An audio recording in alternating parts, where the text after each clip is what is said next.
Subhanallah, wali-wali agung ternyata banyak yang Allah beri karomah yang sulit dinalar kepala manusia. Salah satu karomah itu, Allah berikan kepada Syekh Abdul Qadir Jailani.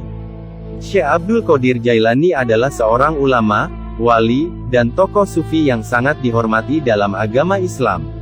Ada sejumlah karomah beliau yang belum banyak diketahui umat Islam. Di dalam kitab Manaqib Jawahirul Ma'ani dikisahkan, bahwa salah satu karomah super Syekh Abdul Qadir Jailani adalah bisa menghidupkan orang mati.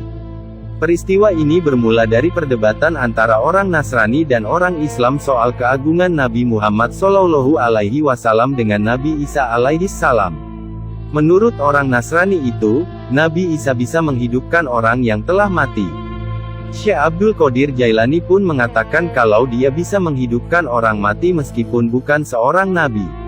Suatu saat, di hadapan orang Nasrani itu, Syekh Abdul Qadir membelah kuburan dan menghidupkan orang mati. Hal ini tentu membuat orang Nasrani itu melongo dan tertakjub akan karomah wali Allah itu. Kemudian seketika, orang Nasrani itu memutuskan untuk masuk Islam menjadi mualaf. Karomah Syekh Abdul Qadir Jailani yang kedua adalah buah apel yang jatuh dari langit.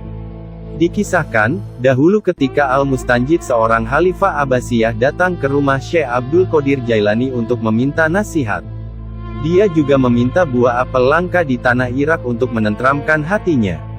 Melalui tangan Syekh Abdul Qadir Jailani, apel itu lalu jatuh dari langit ketika dia menengadahkan tangannya ke langit dan memohon pada Allah Subhanahu wa Ta'ala.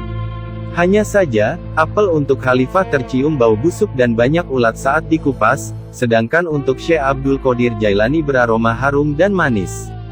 Rupanya, bau busuk itu muncul karena dijamah oleh tangan seorang zalim, sedangkan wangi harum itu karena dari tangan seorang wali Allah. Karomah Syekh Abdul Qadir Jailani yang ketiga adalah bisa menghidupkan hewan yang mati.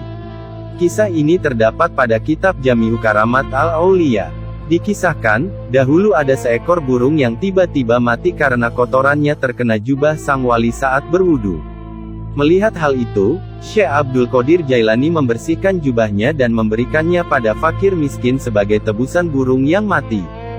Beliau juga bisa menghidupkan burung dan ayam yang sudah mati dengan karomahnya. Salah satunya adalah menyambungkan kepala burung yang sudah terputus. Karomah Syekh Abdul Qadir Jailani yang keempat adalah membuat jin takluk dan mengajarinya agama Islam. Dikisahkan, ketika wali asal Iran itu diikuti jin saat berada di sebuah padang pasir tandus.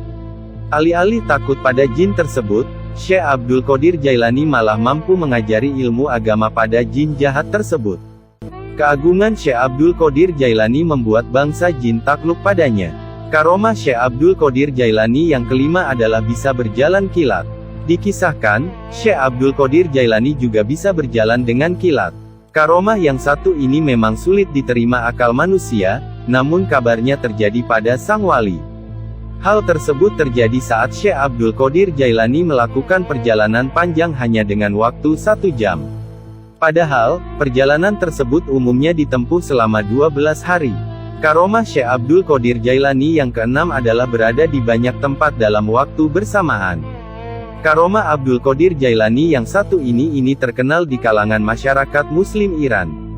Syekh Abdul Qadir Jailani mampu berada di banyak tempat dalam waktu bersamaan. Hal ini bermula ketika dia diundang berbuka puasa oleh 70 muridnya di rumahnya masing-masing. Tidak ada yang mengetahui pada waktu yang sama, Syekh Abdul Qadir Jailani ada di antara mereka dalam waktu bersamaan. Karomah Syekh Abdul Qadir Jailani yang ketujuh adalah bisa menghentikan hujan. Dikisahkan, Syekh Abdul Qadir Jailani juga mampu menghentikan hujan saat berceramah. Menurut Syekh Ali bin Musafir, peristiwa ini bermula saat orang-orang meninggalkan majelis ketika hujan turun lebat. Namun, dengan karomah Syekh Abdul Qadir Jailani, hujan lebat itu berhenti saat dia menengadahkan tangan dan kepalanya seraya berdoa, Subhanallah, semoga kisah karomah para wali ini bermanfaat, dan bisa meningkatkan rasa cinta kita kepada orang-orang sholih amin. Wallahu a'lamu bishawab.